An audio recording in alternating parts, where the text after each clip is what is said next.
राज्यपाल श्री हरिभाऊ किशनराव बागड़े शनिवार दोपहर बाद श्री नाहर भवानी माता मंदिर अठियाशन परिसर पहुंचे, जहां जिला कलेक्टर अरुण कुमार पुरोहित, पुलिस अधीक्षक नारायण टोगस सहित अधिकारियों, मंदिर ट्रस्ट पदाधिकारियों ने स्वागत किया एवं गार्ड ऑफ ऑनर दिया गया। राज्यपाल श्री बागड़े नाहर भवानी मंदिर ट्रस्ट और श्री अखिल भारतीय नाहर बंधु जैन महासंघ राष्ट्रीय स्नेह सम्मेलन के मुख्य अतिथि के रूप में पधारे। उन्होंने मंदिर परिसर में पहुंचकर ध्वजारोहण किया। उसके पश्चात मुख्य मंदिर में नवकार मंत्र प्रार्थना में शामिल हुए। सम्मेलन स्थल पर राज्यपाल श्री बागड़े ने दीप प्रज्वलित कर स्नेह सम्मेलन की शुरुआत की। महासंघ के अध्यक्ष श्री राजेश नाहर का स्वागत भाषण हुआ। उसके बाद महासंघ के महामंत्री श्री अजय नाहर ने मंदिर की गतिविधियों एवं नाहर गोत्र पर प्रकाश डाला। कार्यक्रम में खींवसर विधायक रेवत राम डांगा, पूर्व विधायक नागौर मोहन राम चौधरी, जिला कलेक्टर अरुण कुमार पुरोहित, नगर परिषद सभापति मीतू बोत्रा, पुलिस अधीक्षक नारायण टोगर सहित प्रशासनिक अधिकारी एवं नाहर बंधु उपस्थित थे।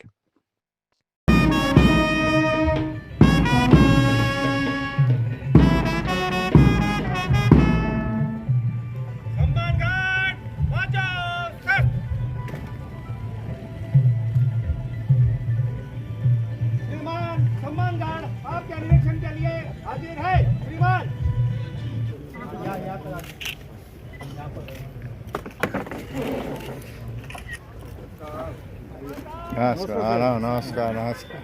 जय महाराष्ट्र। बिल्कुल।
थोड़ा सा एक एक कदम पीछे हो जाओ। इधर मुंह करना पड़ेगा।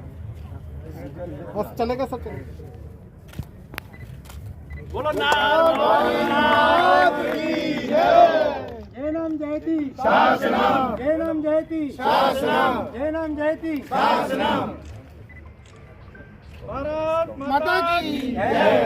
भारत माता की जय।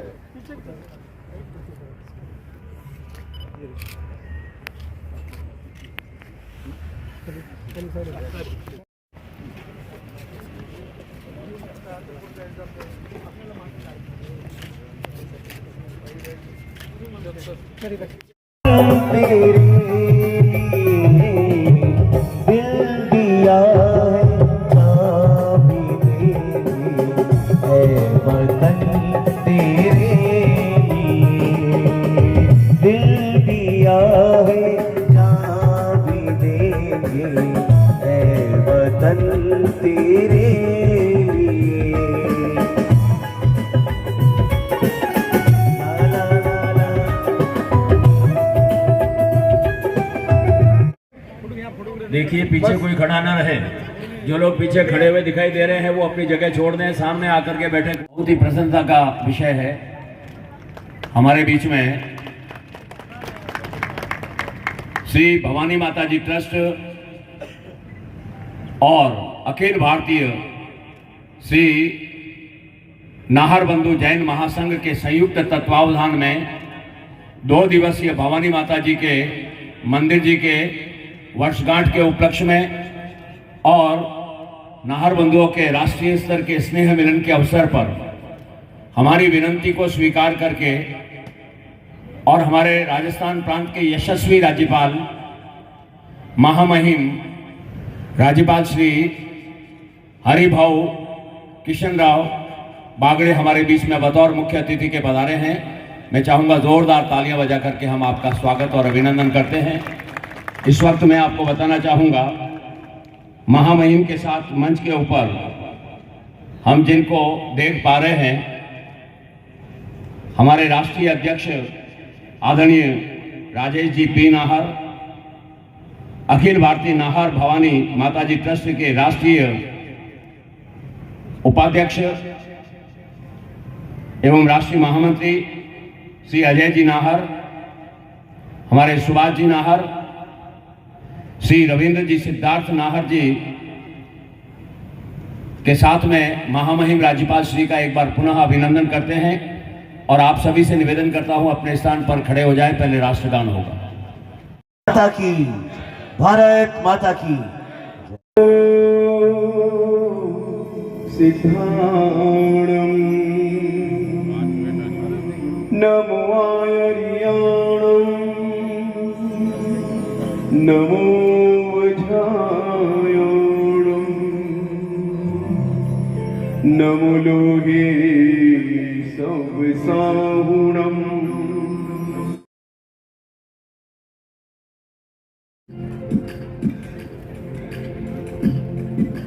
ज्योत से ज्योत जलाते चलो, ज्योत से ज्योत जलाते चलो, प्रेम दिलों में सजाते रहो, प्रेम की गंगा बहाते चलो। ज्योत से ज्योत जलाते रहो, ज्योत से ज्योत 12 साल की अवस्था में जिन्होंने राष्ट्र की अस्मिता को समर्पित राष्ट्रीय स्वयंसेवक संघ को अपना जीवन समर्पित कर दिया, जन जन की आस्था के केंद्र बनने के लिए जिन्होंने सशक्त संघर्ष करके अपने आप को, हम सबके लिए ये प्रसन्नता का दिन है।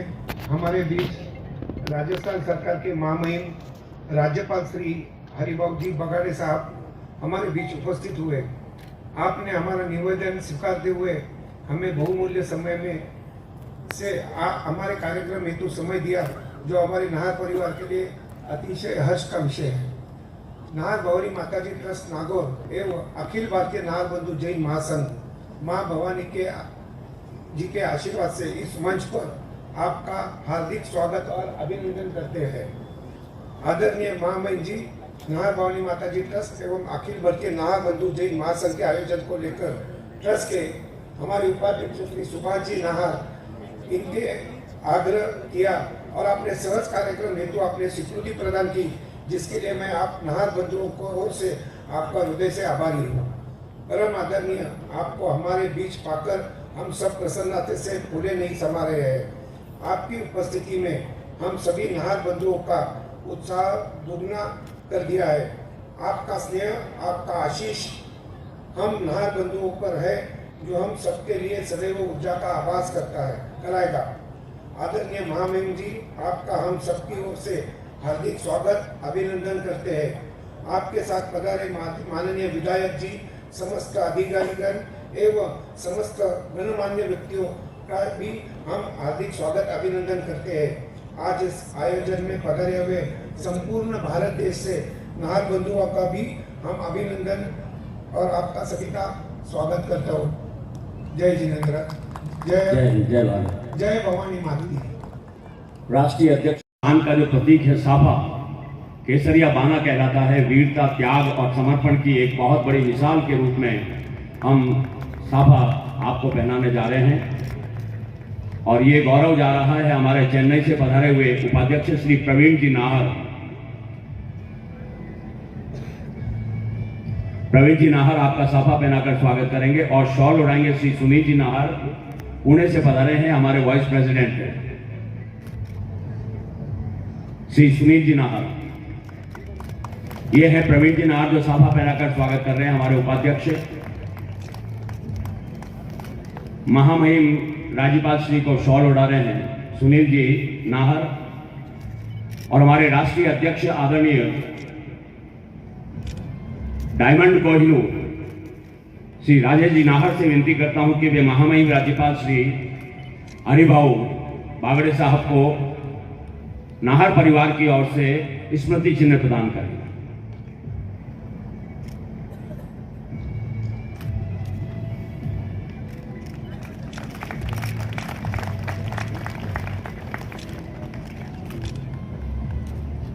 सपना हमारे संस्थापक अध्यक्ष संघवी श्री साहेबचंद जी साहब नाहर, स्वर्गीय श्री मानकचंद जी साहब नाहर ने देखा कि नाहर कुल की एकता मजबूत हो और हम सबकी श्रद्धेय मैया माँ भवानी माता जी का मंदिर बने। मुझे बताते हुए हर्ष होता है कि आज वह सपना पूर्ण रूप से साकार हो गया है। जहां पूरे भारतवर्ष में 5000 से भी ज्यादा नाहर रहते हैं और पूरे भारत में अपना परचम लहरा रहे हैं। नाहर एक जैन परिवार का गोत्र है और इसके सदस्य पूरे विश्व में है। ऐसे राष्ट्रीय रूप की अखिल भारतीय नाहर बंधु जैन महासंघ, जिसकी पूर्ण रूप से 2014 में केसरिया जी के सम्मेलन से जागृति हुई। ऐसे तो मध्य प्रदेश में 30 साल से भी पहले एक नाहर बंधु का राज्य स्तर में गठन था।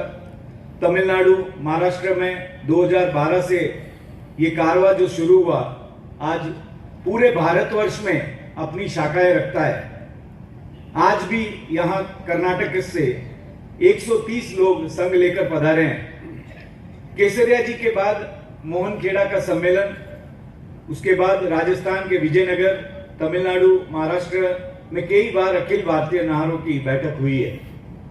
मूल रूप से इस विशाल आंगन में, जहां से हमारी सबकी कुलदेवी भवानी माता जी का मंदिर कई वर्षों से नागौर किले में रहा है, उनका मंदिर यहाँ नागौर की इस नगरी में ये मंदिर अब खड़ा हो गया है। ऐसा ही एक मंदिर पूना में भी बना है। यहाँ अठियासन में रोज श्रद्धालु आ रहे हैं और दर्शन का लाभ लेते हैं और सभी के ऊपर माता की असीम कृपा रही है। है जो हमारे बीच उपस्थित एक अति विशिष्ट अतिथि मेरी कर्मभूमि छत्रपति संभाजी नगर से आपका भी करीबी रिश्ते रहा है। स्वागत करते हुए मुझे विशेष प्रसन्नता की अनुभूति हो रही है। आपका बहुत बहुत स्वागत है। हम आदरणीय नाना जी को 3 जनवरी को इस प्रोग्राम का आमंत्रण देने के लिए मैं महावीर जी पाटनी और अजीत नाहर भीड़ से हम साहब को औरंगाबाद में मिले और उसी वक्त साहब ने हम लोगों को उसकी मुख्य रूप से स्वीकृति दे दी, इसलिए मैं उनका बहुत बहुत आभारी हूँ। महामहिम राज्यपाल राजस्थान राज्य श्री हरिभाऊ जी बागड़े, प्यार से हम इन्हें नाना के नाम से जानते हैं। राजस्थानी में कहूँ तो बा साहब और इंग्लिश में कहूँ तो मेंटर। मराठी में एक कहावत बहुत प्रचलित है जो आपकी छवि से 100% मेल खाती है। मूर्ति लहान पर कीर्ति महान। आप किसी परिचय के मोहताज नहीं है, फिर भी प्रस्तुत है आपका संक्षिप्त परिचय। आप इनके कद पे बिल्कुल मत जाइए। आपने अपने कर्तृत्व पुरुषार्थ से इसे आसमान की बुलंदियों पर पहुंचाया है। आपका जन्म 17 अगस्त 1945 को छत्रपति संभाजी नगर के ग्रामीण क्षेत्र चीते पिंपल गांव में मराठा गुर्जर परिवार में हुआ।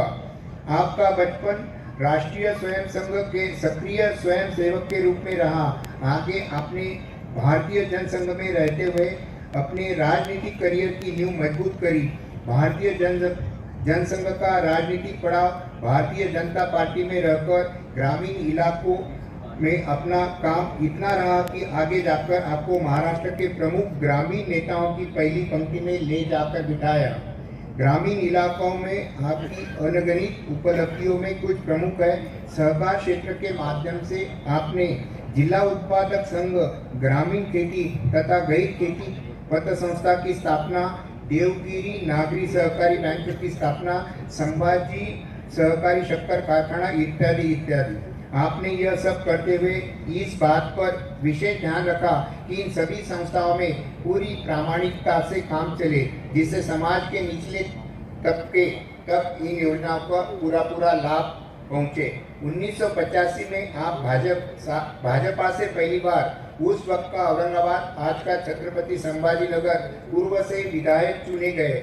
आगे आपने महाराष्ट्र के राज्य मंत्री, कैबिनेट मंत्री के रूप में कई बार सेवाएं प्रदान की है।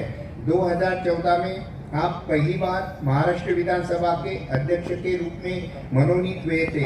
आप अपने राजनीतिक करियर में निरंतर आगे बढ़ते रहे, स्वयं सेवक थे, तब से आपने राष्ट्र सेवा को सर्वोपरि माना और काम में पूरी ईमानदारी, निष्काम सेवा और निष्पक्षता के चलते 27 जुलाई 2024 को राजस्थान के महामहिम राज्यपाल के रूप में अपनी सेवाएं निरंतर राष्ट्र को समर्पित कर रहे हैं।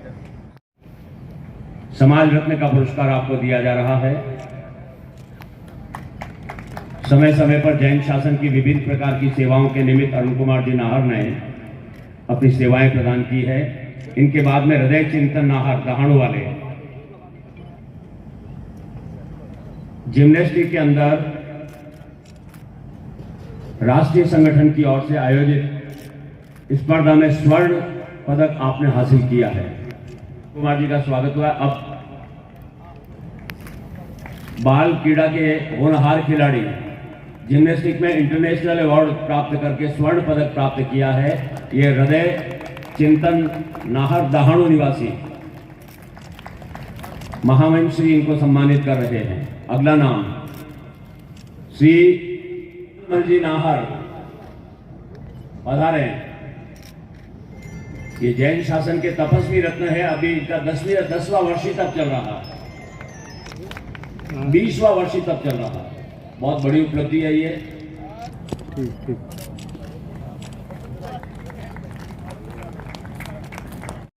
का पुरस्कार राकेश जी नाहर प्राप्त करेंगे।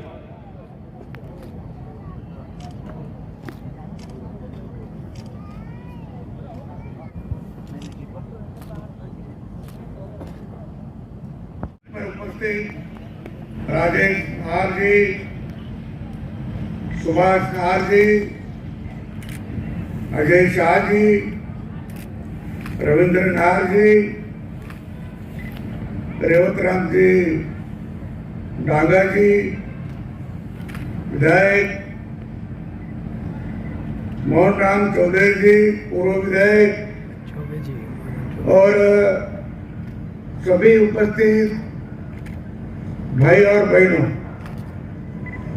नाहर कुलदेवी भवानी माता जी के इस भव्य मंदिर के आलोक में आयोजित कार्यक्रम में आप सभी के साथ उपस्थित होकर मुझे अत्यंत प्रसन्नता हो रही है। राजस्थान अपने इतिहास के गौरव के कारण ही नहीं, मंदिर स्थापत्य में भी अनुभव है। नागौर धर्मभूमि है। यहाँ जो नाहर कुलदेवी भवानी माता का अति सुशोभित गगनचुंबी मंदिर निर्मित किया गया है, अपने स्थापत्य से भी बहुत सुंदर है। भारत शक्ति आराधना से जुड़ा राष्ट्र है। हमारे यहाँ कहा गया है कि शिव है, यदि शक्ति का संचार नहीं हो, शक्ति आराधना का अर्थ है जीवन में सकारात्मकता, इसीलिए आती है। माँ भवानी की पूजा के साथ साथ भवानी माता की पूजा शक्ति के साथ साथ करुणा, दया, चेतना, बुद्धि, तुष्टि जैसे गुणों का हमें विकास करती है। संचार के संचालन के लिए भी शक्ति आवश्यक है। उत्पत्ति, स्थिति और प्रलय रूपी दृष्टि चक्र का संचालन अवश्य ही किसी महाशक्ति के अधीन है।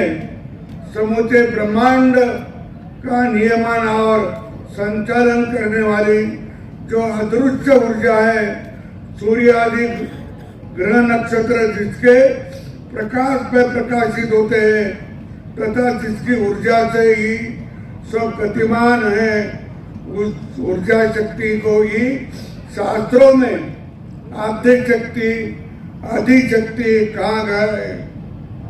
तंत्रोक्त देवी मुक्त में कहा गया है, या देवी सर्वे भूतेषु शक्ति रूपेण संतिष्ठा। नमस्ते नमस्ते नमस्ते नमो नमः। अर्थात जो देवी आकाश वायु अग्नि जल और पृथ्वी में तथा समस्त प्राणियों में शक्ति रूप में स्थित है, उस जीवनदायिनी देवी शक्ति को नमस्कार है, नमस्कार है, बारंबार नमस्कार है। मैं माँ भवानी को इसी श्रद्धा भाव से नमन करता हूँ। इस प्रकार ब्रह्मा विष्णु एवं महेश ईश्वर के 3 रूप है, वैसे ही सरस्वती लक्ष्मी एवं पार्वती शक्ति के 3 स्वरूप है। आर्यावर्त में शक्ति पूजा की लोक संवेदना इतनी गहरी है कि त्रिवेद के परिचय में माँ ब्रह्मा, माँ विष्णु एवं माँ महेश कहना भले एक बार को भाषाई रूप से असहज कर दे, किंतु माँ सरस्वती, माँ लक्ष्मी और माँ काली कहने पर तो मानवता स्वयं सहज रूप धर लेती है। शक्ति उपासना उत्पत्ति में एक रोचक कथा है। जब सृष्टि के आरंभ में ब्रह्मदेव ने स्वयं को एक कमल पुष्प में पाया तो उन्होंने उस कमल के दंड से उतारना आरंभ किया। भागवत एवं देवी भागवत पुराणों में मिलने प्रसंग की कथाएं कहती है कि ब्रह्मदेव कमल दंड से उतरे अवश्य, किंतु पुष्प के मूल को न पा सके, वो तो वे पुनः चढ़े, परंतु अब कमल पुष्प भी न मिला, शेष रह गया तो केवल कमल दंड। सो नितांत श्रम के पश्चात अब वहां आए जहाँ श्री हरि विष्णु विश्राम कर रहे थे। ब्रह्मदेव श्री हरि के निकट विराज कर उनके जागरूक होने की प्रतीक्षा कर रहे थे। तभी उन्होंने देखा कि हरि के कानों में से मैल निकल कर जमा हो गया है। इस दृश्य ने उसने भीतर हरि के प्रति ध्येय भाव उत्पन्न कर दिया है और माया कुछ ऐसी हुई कि वो मैल मधु एवं कटक नाम को दैत्य में परिवर्तित हो गया और वे दोनों ब्रह्म देव को हानि पहुंचाने की चेष्टा करने लगे। ऐसी उपत्ति जानकर ब्रह्मदेव ने हरि की स्तुति की, किंतु श्री हरि गहन निंद्रा में थे। उन्हें न जगाना था न सोना जागे। तब ब्रह्मदेव ने हरि के नेत्र में व्याप्त होकर उन्हें बंद रखने का निद्रा रूप शक्ति की स्तुति की। स्तुति के प्रसन्न हुई निद्रा देवी ने हरि को जागरूक किया और फिर मधु कैटम का नाश हुआ। अब ये जैन समाज नई संस्कृति है। आपने सुना है अभी कि ये भवानी माता मंदिर जो है नाथ समाज का, वो तो ये पुणे में एक मंदिर हुआ। राजेश जी तो पुणे में रहते, शायद आप ही उन्होंने कुछ लोगों को वहाँ परिवर्तित किया होगा, लेकिन वो राजस्थान में होना एक अलग बात है। पुणे में होना एक अलग बात है। पुणे में जो गए आप जिन्होंने बनाया वो सभी लोग आप राजस्थान से गए हैं और अभी तो राजस्थान का आदमी कहाँ नहीं मिलता। तुम देश के कौन से ही गांव में जाओ, छोटे बड़े गांव में, रास्ते के गांव में, वहां राजस्थान का आदमी मिलेगा। कहीं न कहीं वहां उसकी होटल तरी होगी, उसका कुछ कारोबार तरी होगा और राजस्थान के आदमी ने सारे देश में नहीं तो विश्व में भी नाम कमाया। मुझे मालूम है हमारे यहाँ के जयपुर के एक डॉक्टर, वो था अमेरिका में वो बहुत बड़ा हॉस्पिटल बना है, बहुत बड़ा हॉस्पिटल, और उसकी शाखा यहाँ बना है और वो यहाँ हमेशा आते जाते हैं। तो और बहुत लोग हैं, मैं सभी के नाम नहीं ले सकता, लेकिन उन्होंने सारे विश्व में अपना एक व्यवसाय मजबूत किया है। लेकिन मैं मंदिर देखकर बहुत प्रसन्न हूँ। इतना अच्छा मंदिर आपने यहाँ निर्माण किया है, नार समाज ने निर्माण किया है।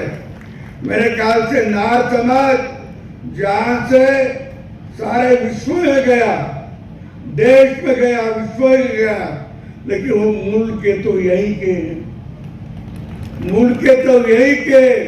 और इसलिए यहाँ भवानी माता का जिस पे आपकी श्रद्धा है, जिसका आपका विश्वास है, जिस पे आपका भक्ति है, ऐसे देवी की स्थापना यह आपने की। और ये केवल राजस्थान के लिए नहीं, सारे राष्ट्र अपने भारतवर्ष के लिए नहीं, तर विश्व में जहाँ जहाँ नार समाज होगा वो यहाँ आ जाएगा और यहाँ दर्शन करेगा। एक अर्थ से तुम्हारा एक केंद्र है, वो जागतिक पर्यटन केंद्र बन जाएगा। क्या विश्व के कोई न कोई लोग आएंगे ना, लंदन से आएंगे, अमेरिका से आएंगे, अफ्रीका से आएंगे, तो एक जागतिक केंद्र भी बन सकता है। अभी तो ये नया है, किसी को मालूम भी नहीं, जब मालूम होगा। और भारतीय लोगों की परंपरा देव धर्म को मानने की, भारतीय लोगों की ये परंपरा है। भारत जैसा एक कृषि प्रधान देश है, वैसा वो ऋषि प्रधान भी है। और सभी समाज में ऋषि तैयार हुए, सभी समाज में ऋषि बन गए और उन्होंने अपने बौद्धिक क्षमता के आधार पर उन्होंने बहुत संशोधन भी किए। आप महावीर का नाम, भगवान महावीर तो ईस्वी सन के पहले 500-550 वर्ष बहुत अच्छे राजा के पुत्र थे, लेकिन आयु के 30 साल के बाद उन्होंने सोच लिया कि अपन अभी ये सब जो सुख संपदा है, ये सुख संपदा छोड़कर अपन वनवास में जाना और वहां तपस्या करना। उन्होंने 12.5 साल तपस्या की। वो तपस्या भंग करने के लिए बहुत लोगों ने कोशिश की। भगवान महावीर की तपस्या भंग हो, इसीलिए उन पे मिट्टी डाली। वो वैसे बैठे थे पद्मासन में, मिट्टी का थर उनके सिर के ऊपर भी गया तो भी उनकी तपस्या भंग नहीं हुई। फिर उसके बाद उसपे वो चिटिया छोड़ी, वो काटी तो भी उनकी तपस्या भंग नहीं हुई। फिर डांस छोड़े, फिर डांस ने भी उनको बहुत काटा, लेकिन उनकी तपस्या भंग नहीं हुई। उसके बाद हाथी, उसके बाद एक राक्षस, सभी ने कोशिश की। हाथी ने तो उठा पटक भी की, लेकिन उनकी तपस्या भंग नहीं हुई। क्यों? कि जिस मन से और जिस श्रद्धा के साथ जिनका प्रेम था, जिनका भक्ति थी, श्रद्धा थी, इतनी जबरदस्त थी कि इसीलिए वो उनकी श्रद्धा भंग नहीं होती। और ऐसे ऐसे बहुत संत हो गए जिन्होंने अपने को तो इतिहास तो है, लेकिन अपने को विज्ञान दिया, अपने को विज्ञान दिया, और उसमें भी गणित का भी बड़ा सामर्थ्य अपने पास था। अपन बोलते ना गणित वगैरह जो है वो अपनी देश, शून्य जो होता है, शून्य विश्व में कहीं नहीं था तो अपने पास था। हमारे भास्कराचार्य ने उसका शोध लगाया और वो सारे विश्व में फिर शून्य अभी लगा रहे। वो दशमलव पद्धत है, 1 से 10 तक, 11 के 20 तक, ये दशमलव पद्धत भारत ने सारे विश्व को दिए, विश्व के पास नहीं थी। ये इतना बड़ा साहित्य अपने पास था, इतनी बड़ी तपस्या अपने पास थी। आप बोलते हैं कि अपने पास आप पंचांग देखते होंगे या आप विश्वास करते होंगे, तो पंचांग में तो लोग कहते कि 2 साल के बाद चंद्र ग्रहण कब आएगा वो भी बताते, सूर्य ग्रहण कब होगा वो बताते। ये तो गणित के विषय से बनता है। 2 साल के बाद हम कल क्या हो, हमारे जीवन का कल क्या होगा, ये हम नहीं जान सकते। कल कौन सा दिन उजेड़ेगा और कल के क्या क्या हो गए ये आज हम नहीं बोल सकते। लेकिन 2 साल के बाद भी सूर्य ग्रहण बताने वाले, चंद्र ग्रहण बताने वाले आज भी लोग अपने पास है, उनकी बुद्धि है। और ऐसे इसमें अपना जो कुछ यहाँ की तपस्या के साथ साथ उन्होंने संशोधन किए। आप वेद भी जानते, वेद जानते। आप वेद के बाद उन्होंने बहुत किताबें लिखी है। एक भास्कराचार्य नाम का मैं अभी उसका उल्लेख किया, उन्होंने सिद्धार्थ नाम का एक किताब लिखी, उसके 4 ग्रंथ हुए बाद में, गणित के 2 हो गए। उसमें एक लीलावती नाम का एक ग्रंथ है, और वो लीलावती नाम का जो ग्रंथ है वो उनके बेटी का नाम है लीलावती। और वो लीलावती में लिखा है, कब लिखा है तो 1150 पे लिखा है। वो लीलावती ने भास्कराचार्य को पूछा था कि बाबा आप ये बोलते हैं कि सूर्य स्थिर है, पृथ्वी घूमती है, चंद्र पृथ्वी के बाजू घूमता है, तो गिरते क्यों नहीं, गिरते क्यों नहीं? तो उन्होंने बताया वो एक दूसरे को आकर्षित करते, एक दूसरे को खींच लेते करके गिरते नहीं। और उन्हीं किताब में लिखा है उन्हें गुरुत्वाकर्षण का, पृथ्वी में जो जो भाव वे करेंगे वो पृथ्वी में गिरता है। और ये तो लीलावती ग्रंथ में 1150 पे लिखा, और हमारे न्यूटन ने शोध लगाया, और वही हम स्कूल में पढ़ते, हम सबको स्कूल में वही पढ़ाते कि गुरुत्वाकर्षण शोध किसने लगाया, तो 16वीं शताब्दी में 1530 में वो न्यूटन ने लगाया, न्यूटन ने। और उसके पास तो हमारी किताब में है ना, वो नहीं जानते हम, क्योंकि हम जानते नहीं इसलिए कि हमारे देश पे इतनी प्रगति थी, इतना अच्छा आयुर्वेद भी था, इतना अच्छा संशोधन भी था, लेकिन परियों के दबाव में और परियों के झगड़े में आप वो भूल गए थे। आप तो जानते होंगे कि शुरू में 600-700 कुछ वर्ष में तो मोहम्मद बिन कासिम आया शुरू में, बाद में बहुत लोग आ गए। आपको यही पता है कि इस देश में बहुत से राजाओं ने उससे झगड़ा भी की, लेकिन एक बात बोलूं, आप सभी को याद है, मालूम है, नालंदा विश्वविद्यालय नाम तो सुना, लेकिन नालंदा विश्व के बच्चे आते थे पढ़ने को। अब आप जाते हार्वर्ड यूनिवर्सिटी को, हार्वर्ड यूनिवर्सिटी को जाते आप तो वैसे वहां के बच्चे पहले नालंदा में आते थे पढ़ने को, नालंदा विश्वविद्यालय में। लेकिन वहां बख्तरुद्दीन खिलजी आया पहले, और वो बख्तरुद्दीन खिलजी ने वो आया, वो बीमार पड़ा, और बीमार पड़ने के बाद उनके लोग के साथ में थे, उन्होंने कहा कि भाई इसको दवा दो। तो बोले कि यहाँ नालंदा विश्वविद्यालय आयुर्वेद का एक विभाग है, और आयुर्वेद के विभाग का एक प्रमुख है, उनको बुलाओ।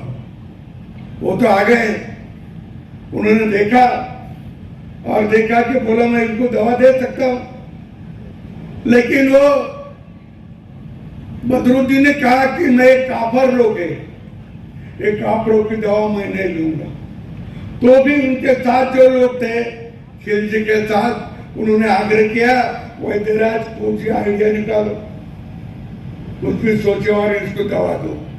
फिर इन्होंने सोचा कि वो भाई तुम्हारा कुरान पढ़ते, तो बोले हाँ पढ़ते। तो बोला मैं एक दवा देता हूँ, एक भस्म देता हूँ, वो कुरान के पन्ने को रोज लगाते जाओ, पन्ने को। और उसको आदत थी कि उंगली जीभ को लगाना, पन्ने पर रखना, जीभ उंगली को लगाना, पन्ने पर रखना। ये आदत अभी भी है कई लोगों के पास, नहीं ऐसा नहीं। तो वो वैसा करते गया, तो उंगली जीभ को लगाता गया और पन्ना पलटते गया। वो पन्ने की दवा उसको जीभ उंगली को लगी, उंगली की दवा जीभ को लगी, और वो अच्छा हो गया, वो अच्छा हो गया। लेकिन वो बोला कि काफरों का ज्ञान है, अपने देश में नहीं इतना अच्छा ज्ञान, तो काफरों का ज्ञान नष्ट करो, जला दो। उनके लोगों ने वो जला दिया। वो सब लाइब्रेरी 3 महीने तक जलती रही, 3 महीने तक। ऐसे बहुत से अपने पास जो ज्ञान था, वो ज्ञान की किताबें ये बाहर के लोग लेके गए, संस्कृत पढ़े, उसका अर्थ भी लगाया और उसका संशोधन किए, और वो हमको बता रही कि ये हमने किया, ये हमने किया। अरे मूल तो हमारे पास का था, हमारे पास का था, लेकिन हम भूल गए थे, हम इसके वो झगड़े में नहीं कर सके। और ऐसी स्थिति में अपना जो धर्म, देव धर्म पे विश्वास था, वो देव धर्म पे विश्वास टूटना चाहिए। तुम्हारी जो भक्ति है देव धर्म पे, वो नष्ट होना चाहिए। इसीलिए तो मुगलों ने यहाँ आकर मंदिर तोड़े, मूर्तियां फोड़ी। नैराबाई पत्थर की मूर्तियां क्या करती थी, फोड़ने की क्या जरूरत थी? लेकिन इसीलिए फोड़ी कि तुम्हारा वो देव धर्म पे, वो मूर्ति पे, वो भवानी माता पे, वो प्रभु रामचंद्र हो, वो और कोई हो, उसको जो शिव का मंदिर हो, वो सब पे तुम्हारी श्रद्धा है, तो श्रद्धा नष्ट होना चाहिए, क्या तुम्हारी संस्कृति मिटाना चाहिए। ये भारत की संस्कृति के विश्व में सबसे पहली संस्कृति है, और वो मिटना चाहिए। इसीलिए मुगलों ने जो कोशिश की और हमारे मंदिर फोड़े, मूर्तियां तोड़ी। आज भी बहुत से मंदिर ऐसे, अभी तो राम मंदिर अभी हुआ, वो तो 500 साल चला, झगड़ा 500 साल, लेकिन मैं वो अयोध्या के बाजू एक गांव है उसका मैं अभिनंदन करता हूँ। जब राम का मंदिर तोड़ा गया था जन्मस्थल का, तब वो गांव वाले ने एक प्रतिज्ञा की थी। प्रतिज्ञा क्या थी? तो जब तक राम का मंदिर नहीं होगा तब तक हम पाँव में जूते या चप्पल नहीं पहनेंगे। और शादी में हम ऐसा मंडप नहीं डालेंगे। ये 2 शर्तें उन्होंने 500 साल तक निभाई। 500 साल क्या श्रद्धा है? ये श्रद्धा से हो सकता है, दूसरे कैसे से नहीं हो सकता। केवल श्रद्धा और भक्ति हमारे मन में आया सब कर सकते, मन में नहीं आया कुछ नहीं होता। और अच्छा करना है तो मन में आना चाहिए।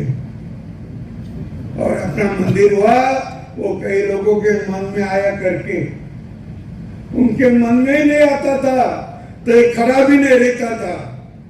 इसलिए मन में आना बहुत महत्वपूर्ण है। और ऐसे बहुत मंदिर आपने देखे हैं, तोड़े हैं। हमारे चोटी सोमनाथ का मंदिर वो तो इतने बार तोड़ा, और बाद में भी हमारे आज्ञा देव होलकर ने भी एक बार उसका जीर्णोद्धार करके दिया था। अभी मैं कश्मीर में कई साल पहले गया था। वो अनंतनाग जिला जो है वहां शिव का एक प्रचंड बड़ा मंदिर था, शिव का। अभी भी उसके आवे उसके पत्थर जो थे वो बाजू पड़े, अभी पड़े, अभी आपको दिख सकते हो। इतने सालों से तोड़े। तो इसीलिए तोड़े कि भारत की संस्कृति नष्ट हो जाए। और अंग्रेजों ने भी वही किया। अंग्रेजों ने कॉलेज खोले शुरू में। कौन सा कॉलेज खोला अंग्रेजों ने? कलकत्ता में आरबी का। आरबी पढ़ो। मैं महाराष्ट्र के मराठवाड़ा में रहता हूं, और मेरा हमारे यहाँ स्वातंत्र के समय हम नहीं स्वतंत्र हुए 1 साल 2 महीने के बाद। क्योंकि हमारा निजाम हैदराबाद का निजाम का स्टेट था और वो विलीन नहीं हो रहा था। तो वहां तो भी उर्दू के स्कूल थे, मराठी के, संस्कृत के नहीं थे। किसने पढ़े? मेरे घर का मैं पहला बच्चा हूं कि मैं स्कूल में गया। मेरे बड़े भाई थे, मेरे चाचा थे, मेरे पिताजी थे, वो नहीं जा पाए क्योंकि स्कूल ही नहीं था तो उर्दू था, उर्दू पढ़ो। अपनी इच्छा नहीं थी उर्दू पढ़ने की। उर्दू पढ़ना हमारा धर्म छोड़ना ऐसी लोगों की मानसिकता बन चुकी थी। और इसीलिए वो उर्दू नहीं पढ़ते तो उसको शिक्षा भी नहीं आती। शिक्षा नहीं आई तो भी उनका संसार अच्छा चला, ताकतवान से चला और अच्छे दिल से चला। लेकिन ऐसे संस्कृति अपने वो अंग्रेजों ने उनकी जो शिक्षा पद्धति दी अपने को, वो थॉमस बेकेरो ने उन्होंने भी कहा था कि भारत की संस्कृति जड़ों से उखाड़ना है। तो सभी की कोई हो यहाँ जो मूर्ति पूजेंगे उसकी संस्कृति उखाड़ना है जड़ों से। तो अपनी शिक्षा पद्धति लागू करो। और वो अभी तक लागू थी, अभी तक वही चल रहा था। तुम डिग्री लो बस। डिग्री लोग क्या करेंगे? कौशल्य ने हाथ पे तो क्या करेंगे?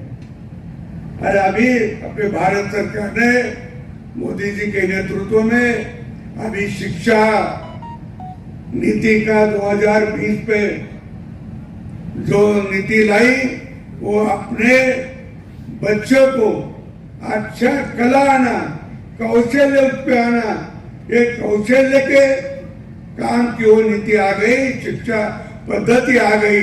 तो इसलिए मैं आपसे विनती करता हूँ वो शिक्षा पद्धति भी आप सब पढ़े। इस अवसर पर मैं आप सभी ने जो नाहर सम्मेलन किया और जिन्हें आज सम्मानित किया जा रहा है, उन सभी नाहर सदस्य को उनके क्षेत्र में कार्य करने हेतु मैं बधाई देता हूँ। अपने लिए सभी कार्य करते हैं, जो दूसरों के लिए कार्य करते हैं वही सार्थक जीवन जीते। मंदिर ट्रस्ट के समाजोपयोगी कार्य सराहनीय है। आपने मुझे यह आमंत्रण दिया, उसके लिए मैं आभारी हूँ। और मुझे जिन जिन्होंने यहाँ बुलाया, तो राजेश जी हो, सुभाष जी हो, अजय जी हो, उन्होंने मुझे यहाँ आने का न्योता दिया, इसलिए मैं उनका भी आभारी हूँ। आप सबका आभारी हूँ। धन्यवाद। जय हिंद, जय भारत। हाश हाश हाश हाश हाश हाश। महामहिम श्री हरिभाऊ नाना बागड़े ने अपने प्रासंगिक उद्बोधन में बहुत से विषयों को छू करके हम सभी का मार्गदर्शन किया है।